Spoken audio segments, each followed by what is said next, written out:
Ayan,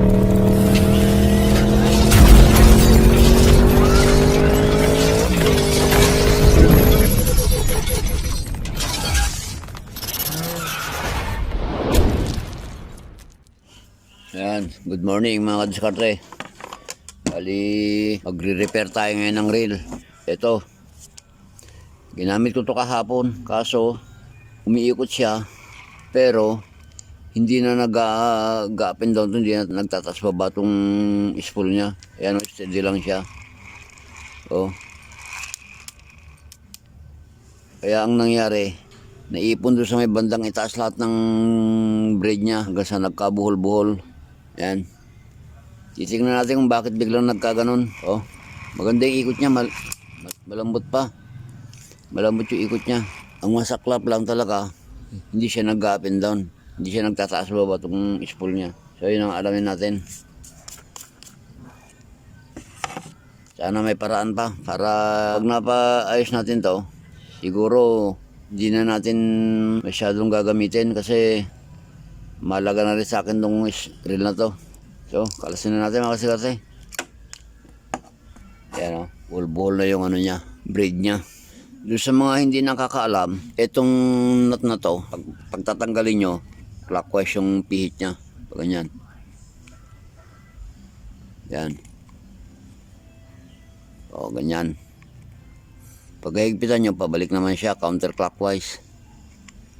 Yan. Yung ibang nut, pagka paluluwagan nyo, counterclockwise ang ikot niya, pero ito baligtad. Yun. Oh. Sana may remedyo pa to para ano, pakinabangan pa rin natin kahit paano. Kahit na local lang siya, eh marami na akong pinagsamahan ng reel na to. Yan, puro kalawang na rin yung mga tornilyo niya. Yun. Kaya pala hindi na siya nagpapump kasi nahugot yun. Yun. Yun o. Yan, natanggal siya. Dapat yan, nakasabit yan dito, sa loob nito. Yan. Ganyan.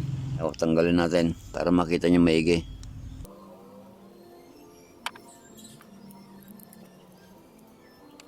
Yan. Yan, nakita nyo yung kanal dyan sa loob niya, sa lalim yan. Yan. Dito, dapat nakasabit yan dyan. Para sumama siya pag ikot niyan. Yan, yan kasi nagpapatas pababa. Yan. Yan. Eh, natanggal siya.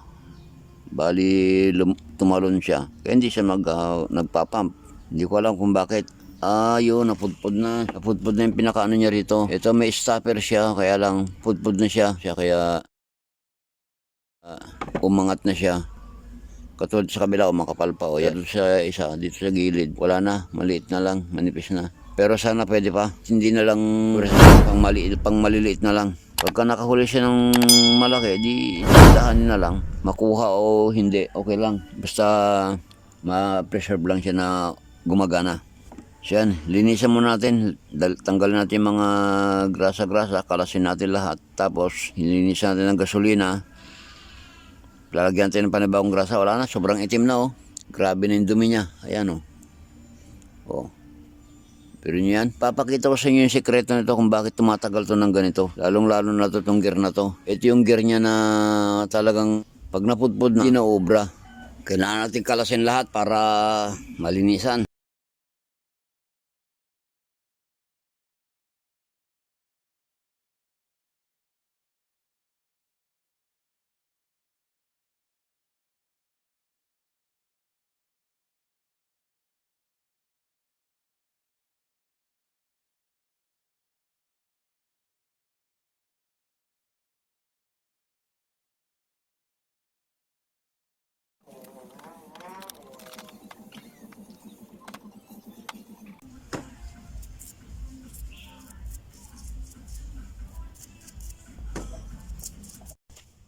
So ayan mga kadiskarte, pansinin nyo tong gear na to. Alam ko sa lahat ng mga angler na kahit yung mga gumagamit ng mga branded na reel, yan. Pag nasisira yung reel nila, Ang isa sa pinakamadaling masira, itong gear na to. Yan. Diyan yung nangyayari yung pag napudpud na tong gear na to. Diyan yung nangyayari yung mahirap ng pagka inikot nila ganun, i-retrieve nila. Tumutunog lang siya, hindi siya naikot, gumaganon na lang. Kasi pudpud na. Hindi na sila makapag-contact na maigit ng dalawa to. Yan. Ito kasi mag-partner dyan eh. Yan. Ito yung main shaft, ito yung main gear. Yan. Kahit ito, tignan nyo rin oh. Sa kasakal-sakal ng panahon na ginagamit ko to, hanggang ngayon, maganda pa rin yung gear niya. Yung groove niya maganda pa rin. Kahit ito, maganda pa rin yung groove niya. Yan o, pantay-pantay pa rin o. Oh. Halos wala pang pudpud. Yan. Oh. Alam ko yan talaga isa sa pinakasakit ng reel yan, napupudpud yan. Yan, tuturo ko siya kung ano ang sikreto, bakit hindi basta-basta napupudpud yan. Kahit na ilang taon ko nang ginagamit. Halos araw-araw ko ginagamit to. Oh. Yan, hindi basta-basta napupudpud. Ito nga, pudpud na to. Yan. Hindi siya basta-basta napupudpud. Mas lalo pa nga gumaganda yung tulis niya. Oh. Tingnan niyo maigi. Oh, ang ganda ng tulis niya. Oh. Oh, yan. Ganda ng tulis, di ba? Oh. Ganda ng groove niya. Ito lang yung masama dyan. Ito nga sa taas. Ito yung nilalagyan ng, ito. Yan o, yung nilalagyan ng ceramic bearing. Yan. Halos kalahati na lang yan. Pero okay pa yan. Good pa yan. Kahit ganyan yan. Hindi masyadong kumakalog yan. Etong kabila okay pa siya. Maganda pa. Buo pa. Yan, ituturo ko siyang kung anong sikreto. Nakahuli na ito mga 3 kilohen, 2 kilohen, 4 na kilohen. Marami na nahuli. Tapos ito naman, kaya naman maganda yung gear nito. Yan, kaya hindi pa napupudpud yan kahit na ilang taong ko nang ginagamit. Ang sikreto naman dyan, ito. Yan, ito sa electric pang galing to. Goma. Yan, ito ilalagay ko dito sa ibabaw. Pagbago pa lang, gawin nyo na agad. Huwag nyo na hintayin pang mapudpud yan. Gawin nyo na agad pagbago pa lang. Yan. Tapos, kasundan nyo yung mga maninipis. Ito, may manipis dito. Yan, natin sa plastic. Yan. Pwede kayong gumamit ng mga, gumawa ng washer na maninipis na gamit yung mga, ng mineral water. Yan, pwede yun. Para, pagbago pa lang, unahin nyo na. Lagyan nyo na agad ng washer, huwag nyo na hintayin masira pa. Kasi pag hintayin nyo pang masira pa, mas lalong problema, mas lalong hindi nyo na magagawa ng paraan yan. Kaya lang pagbago pa lang, gawin nyo na yun. Para hindi na kayo mag-alala. Basta ang iingatan nyo lang gear, ito. Ito, yung mga gear na yan, yan. Ito. Yan. Ito kasi nagdadala dyan sa loob ng reel. Main shaft niya tsaka yung main drive gear niya. Ito kasi, kaya ko linagyan ng washer yan. Para habang tumatagal kasi yan, umaangat-angat na gano'n yan. Umaangat yan eh, umaangat na gano'n. Hindi siya naka-intact na nakababa. Nagkakaroon siya ng gap, naggaganon. Tapos yun, habang katagalan ginaganon mo ng iniikot mo na iikot. Dulo lang kasi ito yung kumakagat na dito. Ang system, pagka ganun nangyari, katagalan, napupudpud yung pinakadulo niya, yung pinakatulis niya yun, yung mga dulo-dulo niya. Napupudpud yun, pati ito yun, napupudpud din. Pag napudpud yan, yun, krag, gumagano na yan, tumutunog yan habang rini-retrieve mo, hindi niya na mahila yung, huli niya kung may huli, o yung mismo, kahit yung mismo lang niya, hindi niya na mahila. Yan. Kaya ito may special rito, para maiwasan yung pag-angat niyang ganun, yung paglayo niya rito, para intact siya parate. Hindi siya tatalon-talon ng ganun. Kasi pag tumalo na ganun, yun, doon nagkakaroon ng problema. Pero sigurado nyo na huwag naman masyadong makapal ilalagay nyo dyan. Kasi pagka ilinagay nyo na rito, ganyan, pag ilinagay nyo ng ganyan, tapos hinigpitan nyo, yung mga tornilyo nyan 3, mahirapan na kayo mag-ikot pag masikip masyado. Yung tansyahin nyo rin, pagka halimbawa hinigpitan nyo, tapos naramdaman medyo mahigpit, bawasan nyo. Pagka na inikot nyo, naramdaman nyo medyo maluwag, dagdagan nyo ng konti. Basta maninipis lang para makontrol nyo. Tapos ito pa yung susunod. Ito pa yung isa. O, papansin ito maliliit na bearing na to. Mga ball bearing na maliliit. Yan. Pansinin nyo. Ito yung mga ceramic. Ito yung original na nakalagay, yung stock ng reel na yun. Pag bumili kayo ng reel na local, ito yung nakalagay, hindi bearing, ceramic lang siya. Ang gawin nyo, bumili kayo ng bearing na ganito.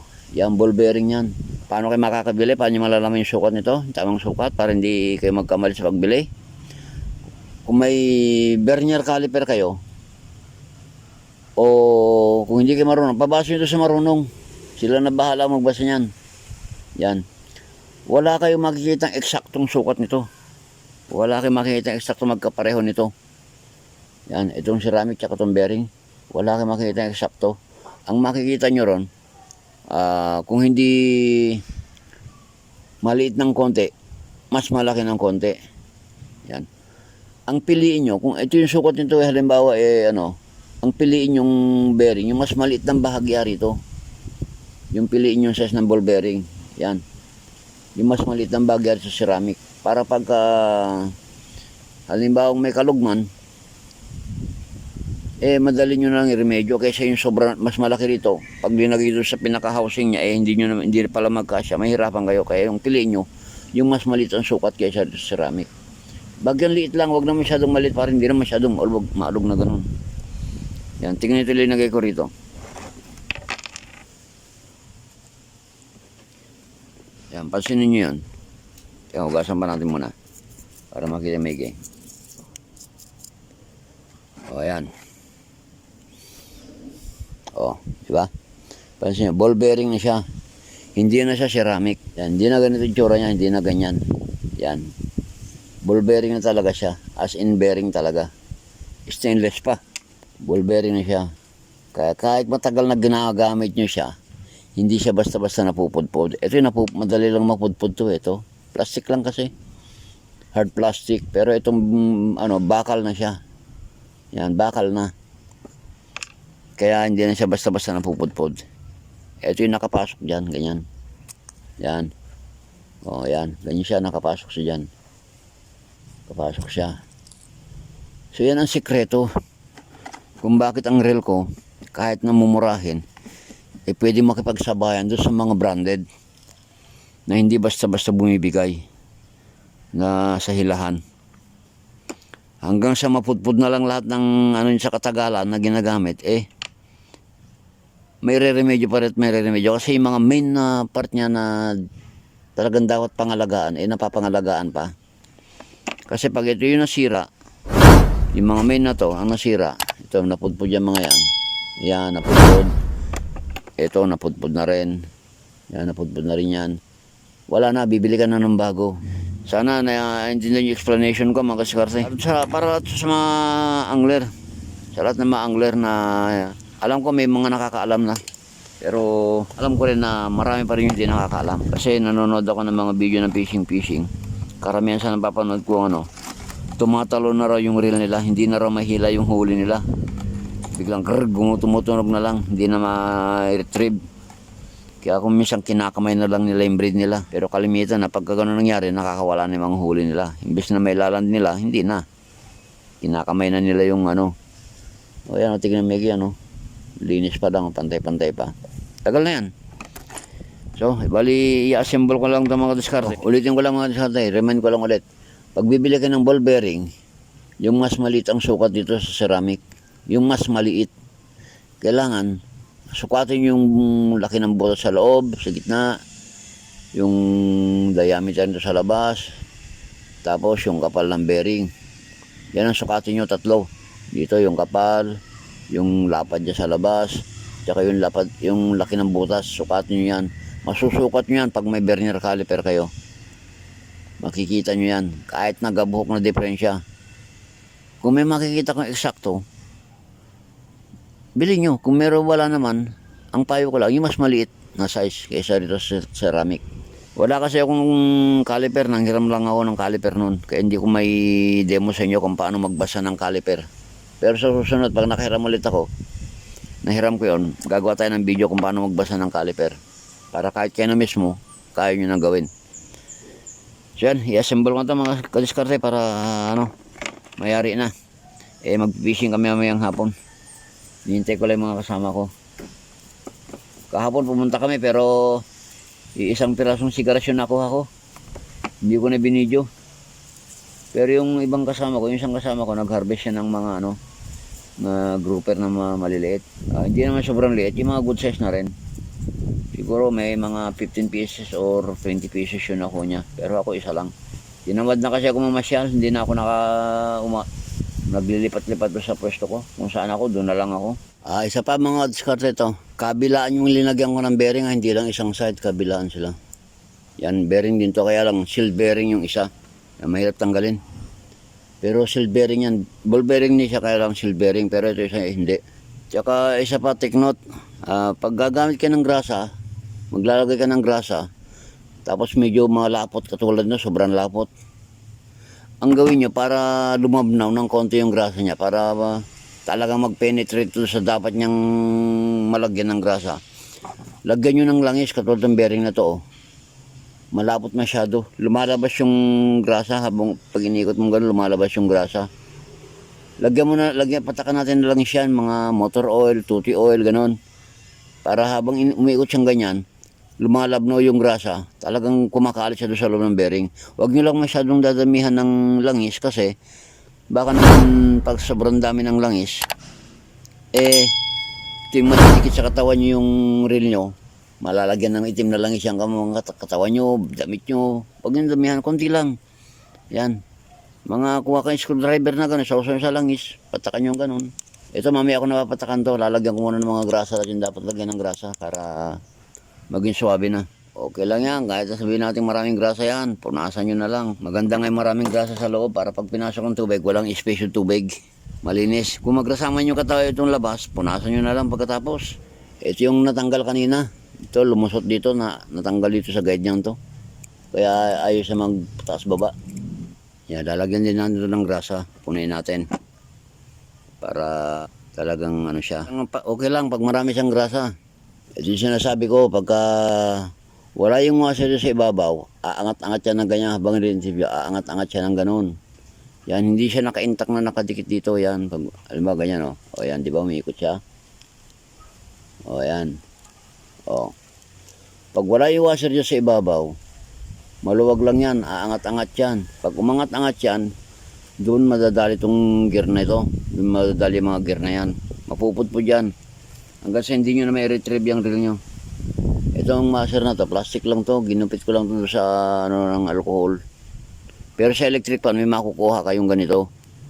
Yung sa mga shop ng electric pan, pag kumisirang electric pan kayo, may makukuha kayo. Pwede yung gamitin dyan sa reel nyo. Yan. Yan, dalawa yung washer na nilagay ko. Bago ilagay itong takip. Pero lalagyan mo natin ito ng grasa. Make sure na pag nagkalas ka ng reel, baka nakalimutan yung piyesa sa loob, para hindi na kayo magdoble kalas. Kahit hindi nyo mga sabihin, mga diskarte, alam ko na karamihan sa mga angler na gumagamit ng mga hindi branded na reel, yun ang nagiging problema nila.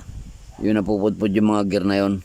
Kaya naisipan gumawa ng video para sana makatulong din sa kanila. Hindi sila bili ng reel. Kahit sabihin nilang may pagpipisahan pa sila, marami silang pinagpalitan ng mga parehong size, parehong brand.